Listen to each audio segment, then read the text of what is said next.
same 4 KPIs, right? And it's easy to remember, 1, 2, 3, 4. Number 1, we said we got to be $1 billion within 5 years because size does matter. You've got to grow the top line. You can't just be an efficient operator if you don't grow revenue, right? So we always keep thinking $1 billion US. We've got to get there, we've got to get there, we've got to keep growing the top line. Every single new dollar counts, right? Second, we want to get to 2 US cents per available seat kilometer, world's lowest. That's what counts, right? So that whole cost focus gets permeated in terms of in the entire organization. Third, let's make sure 3 out of every 4 hours the plane is in the air. Every time the plane is down, tick tock, tick tock, tick tock, tick tock. You know, and you've got to build that sense. Your plane is down, guys. Plane is down. That sense of urgency. You know, because when the plane is not down, it's not. When the plane is down, it's not in the air, right? So that sense of urgency. And lastly, we got to make sure 4 out of every 5 seats are filled, and hopefully they're filled with happy people. So keeping things simple, you know, so that everybody understands. Whether you're sort of an entry-level person or, you know, right to the top, you understand just 1, 2, 3, 4. And if you get these 4 things right, it works. The business works. And you've got to think yourselves, if you can't explain what you're doing in simple terms, right, are you know, adding too much complexity? What if people don't understand? People have different interpretations. So focus on just getting things simple. And get people get really excited in AirAsiaX, you know, when it's all about, you know, the ability to travel. So we look at this, not just so much in terms of the 1, 2, 3, 4, but why do people want to fly with us, right? People want to fly with us because, you know, our size, the new destinations that we open up, you know, from Paris to Christchurch to Tehran to Taipei. Why do people fly with us? Because we're affordable. Why do people fly with us? Because we want to be reliable, right? We want to be convenient. It's those simple things, going back to what matters to your customer and aligning the entire organization accordingly. Secondly, being open and accessible.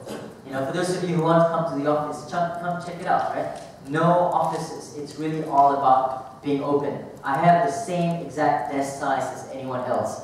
I don't get a room, you know, it's all about being open. But the most important thing is not just a physical sense of openness, it's the approachability. That's what counts. You know, for us in our organization, right? People with problems, people with ideas, they know they can either, you know, grab me on Facebook or you know, come just walk in and they can share the idea or their concern. You know, and the organizations that create barriers to openness, that's the problem. Because again, remember today, the competitive advantage is not about knowing or having a good plan. It's about how nimble you are at adapting. And that means you need to know what's going on the ground, having a quick pulse. You know, we're the only airline in the world. We're the only airline in the world where the chief pilot and the chief engineer have 2 adjoining desks. Not cubicles, desks. Right? No other airline does this. Because usually with airlines, right, there are big silos, you know. Pilots blame the engineers. Oh, I don't know how to maintain the planes properly.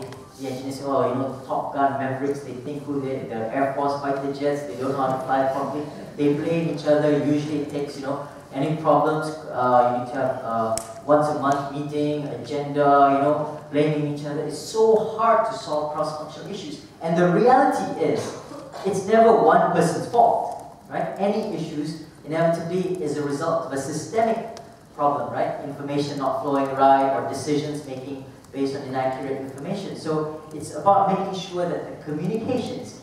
When the chief pilot, Han, and the chief engineer, Anna, sit next together, there are no secrets. You know, we can't tell, oh, don't tell the pilots this, or don't tell the engineers this, which is exactly what happens in most big organizations, right? So we said, no, both of you sit down and make sure you have lunch together. And it's amazing how something as simple as that can have a world of a difference in terms of the speed at which you can move. I think this is big as well because, well, she's nice, but creating growth opportunities. I think people come to AirAsiaX not because we're the best paymasters in the world, right? We're not. But it's the growth opportunities. And today's generation craves growth opportunities, right? How can I grow? And my one promise to everyone that joins AirAsiaX, I said this, If you find yourself doing the same exact thing 12 months from now, I have failed you. Right? So as leaders, we have to take responsibility to create new growth and learning opportunities for our team members. So whether it's flying to new destinations, we're going to Korea, we're going to Japan, go learn the new language, the new culture, the new distribution system. Challenge the people. Engineers in a legacy carrier, they're very siloed. You must only work on the engine part. You work on the avionics part. Make sure you don't, talk to each other because this is union issue. Here it doesn't happen. We purposely create new learning opportunities and we celebrate. I've got Sumi who joined us from Pricewaterhouse as a finance analyst. Right? 18 months on, she decided she wants to get her hands dirty with operations. Couldn't stand Excel. Today, 3.5 years later, she runs one of the most critical roles in AirAsia X. She's heading our integrated operations center that manages where all of our planes are flying. Anytime there's a delay, who's in contact fuel, contact engineering, contact catering, ground handling, airports. She's the person that manages everything. And she started 3.5 years as a finance analyst from Pricewaterhouse.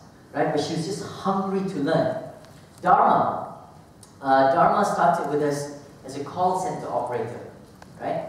And then, he likes to watch all the cabin crew come to the office every day. Says, someday I want to be like that, And he worked hard. He applied for it, got all the exam certification, and he became a flight attendant, right? Again, after 12, 18 months, he said, boss, I want to think about long-term career. I want to just learn something different. And we tried him on a couple of projects, and today he's our scheduling executive, managing how to move our planes. So every day, plane comes in here, next route, where does it move?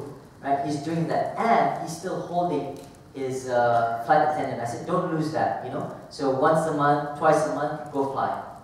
So people then feel that they have an opportunity to grow and try new things. That, to me, is what counts a lot more in today's organization than anything else. People don't join fundamentally because of money. If you want the best high-paying job and that's your only motivation, AirAsia X is not your place, right? But if you want a unique challenge where you absolutely won't get bored, completely different assignments that really challenge you and stress you out, having to deal with me, send me an email. Lastly, I think it's building that culture, and I think that tribal culture is a great analogy in terms of spending time. And this is where, as leaders, we need to focus a lot more of our times. It's not about directing from afar, saying this is the direction we're going to go. It's building that chemistry. At AirAsia X, we've rolled out our X Factor program, so everybody goes through this. So we talked about what's your X Factor? What's unique about you as a person? Let's celebrate that as a person. What's unique about us as an organization? So people get very excited. Do things together. Go bungee jumping together. Vimal here is on our football team with the technicians and the ground stuff. So he has a means of engaging with people, at all levels. So that's something that has to be built. And as leaders, we can't assume that somehow this will all happen. The things that I worry about most, that I lose sleep over, is not what's going to happen with fuel prices or currency movements, or are we going to go through a double-dip recession, and all the things that people seem to be worried about. Because why? All those things are going to happen to everyone in the industry, right? So don't worry about it. In fact, just always find ways of being better than the others. That's what counts, not whether you're going to predict the next cycle, right? But what I really lose sleep over is thinking, okay, now AirAsia X is 1,000 people. We're going to grow to 2,000 people in probably the next 2.5 years, right? Today we have people from 15 countries, 25 nationalities. We're going to be 50 nationalities pretty soon. How do we keep getting this chemistry together? How do we spend time so that people suddenly don't feel that they're far apart, and silos start to build because of just the sheer number of people. That's what I worry about. That's why I'm thinking of what's the next program? How do we engage people? how do I spend way too much time on this silly little BlackBerry on Facebook and Twitter. Why? Because that's how you connect with your people, with your customers. You know, if you spend time worrying too much about the spreadsheets, you're focusing on the wrong thing, right? It's what's happening out there and having a pulse. That's what counts. So, with that, thank you very much. It's been very nice to have you.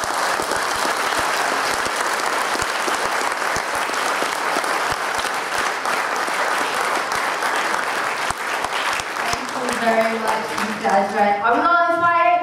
Yes. Do you think you can start your own airline? Right, thank you very much. Alright, right, I think this is the session we've all been waiting for. You know, as we're all aware, I think we have such brilliant and intellectual audience here. So I'm sure like burning with questions. So, the floor is now open. If anybody has a question, just raise your hand and can you please tell your name, where you are. Hi, my name is Victor. I got a couple questions for you. Thanks. Okay, question number one is, you were mentioning that you would hire people, some because you needed the experience, some you wanted, they may not have the experience, but you need their innovation. How do you draw a balance, or what do you say, this role, I need this guy, this experience, or because I need him because I believe that he can innovate and change? That's the first question. And second question is, you mentioned about doing things, some things that you plan, you do, but it doesn't work. And you change directions and see what else works. I guess I was wondering whether you can share any guidance in terms of, some people plow ahead and say they believe it'll work, but it doesn't, because there's no success down the road, there's no pot of gold on the rainbow. And some they can plow ahead and actually see that. So how do you, is there a method you recommend, like, you should do this and then gouge and to decide how you draw the line to either change actions or keep going? Okay, first question, you need both. Number one, no one person can single-handedly take care of any function. So in anything that you do, you need an experience, a mix of both, right? So God forbid if I had people who've never flown a plane fly a plane, so you need experience, right? And you need to marry that with experience counts for a lot, but the difference is getting people who are open-minded, right? Actually, the best person I'd love to have joined with me tonight is my Moses, who's our director of operations. I joke around because when I say Moses started in the aviation industry the year I was born. Not 20 years ago, 39 years ago. And he brings a wealth of experience and context in the industry. But the one thing that really works about Moses is he's open to ideas. So he marries that experience with different perspectives. And that's the key difference. It's great, and it's, if you have all the experience in the world, but you're set in your ways, and you can't, change, that's the problem. So you need to find people who are, yes, they're very experienced, but they're open-minded. And that's something you've got to feel and, see how willing they are to be open to new things. And that's where the marriage comes from. When you bring people in from outside and you bring people with experience, that chemistry has to work. Because otherwise, you're bound to create friction if you have people who are just set in their ways. On the second question, I don't have a magic wand, but as a guide, listen to your customers, right? You may have all the belief in your world, but what ultimately counts is what your customers are telling you. And don't waste money on market research firms, right? Because they will say, oh, give me 100,000 ringgit and I'll do focus groups and quantitative and qualitative service. You need to be in touch with your customers directly. And today's tools, you're crazy as a business not to leverage on today's social media tools because it's so powerful, the information that you can get instantaneously. I know of an issue with my flights even before my team tells me, because the passenger who's experienced it is already telling me, right? Even if he's on board, they never listen, they never switch off their phone.